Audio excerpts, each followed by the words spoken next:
Recently, a friend shared an article with me titled "Midsize Banks Plead for Unlimited FDIC Backstop for 2 Years," and my initial reaction was that it seemed like a positive development. However, as I've learned to examine issues more critically and explore different perspectives, I couldn't help but wonder if there might be a hidden downside to this proposal. I aim to scrutinize whether implementing an unlimited FDIC backstop for mid-sized banks would truly be beneficial for all Americans, particularly given the challenges banks have faced since the Federal Reserve raised interest rates. I would love to know your thoughts too. When mid-sized banks ask the Federal Deposit Insurance Corporation to backstop deposits without limits, they are really asking for more protection for depositors in case the bank fails. At the moment, the FDIC covers up to $250,000 per depositor and per bank. Even though unlimited deposit protection for banks might seem like a good idea, there could be downsides and problems that are hard to see. If mid-sized banks get unlimited FDIC backstop for 2 years, it is crucial to assess the fairness and potential consequences of such a policy. Everyday Americans don't get unlimited financial help when we are in trouble. The difference between how banks and people are treated raises questions about fairness and equity. Here are some reasons, in my opinion, why this proposal might be seen as unfair. 1. Moral hazard. If FDIC insurance is unlimited, banks may take too many risks because they know the government will cover all deposits no matter how well the bank is doing. This could make banks less likely to lend money responsibly and make bad decisions,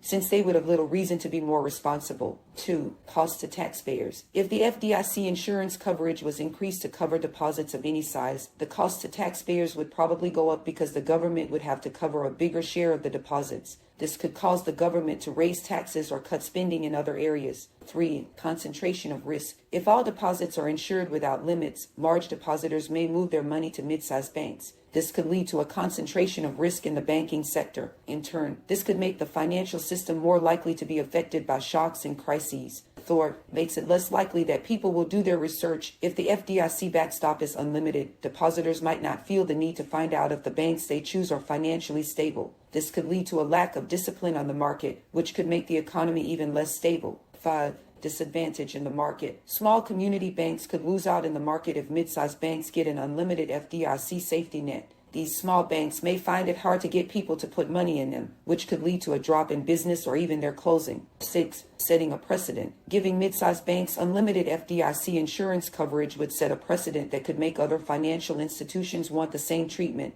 This could have a big impact on the financial sector and the economy as a whole. 7. Misallocation of resources. If banks receive an unlimited FDIC backstop, it may create a perception that the government is prioritizing the interests of financial institutions over the needs of everyday Americans, kind of like what happened in 2008. This could lead to a misallocation of resources, where funds that could be used to support struggling individuals and families are instead used to protect banks. 8. Inequality. The policy could exacerbate existing social and economic inequalities by providing additional support to banks while many Americans face job loss, reduced income, and limited access to resources. In light of these concerns, it is essential for policymakers to carefully consider the implications of granting an unlimited FDIC backstop to mid-sized banks, if it's just for 2 years. Instead, a more balanced approach might involve targeted assistance to both financial institutions and everyday Americans who are struggling due to economic downturns or other factors. This could include extending relief programs, providing additional support to small businesses, creating a universal basic income, and enhancing social safety nets to protect the most vulnerable members of society. In the end, an unlimited FDIC backstop for mid-sized banks might seem like it would give depositors more security, but there are many possible downsides and hidden problems that could happen. Before making any changes to the current FDIC insurance limits, it's important to think about what those changes would mean for the financial system,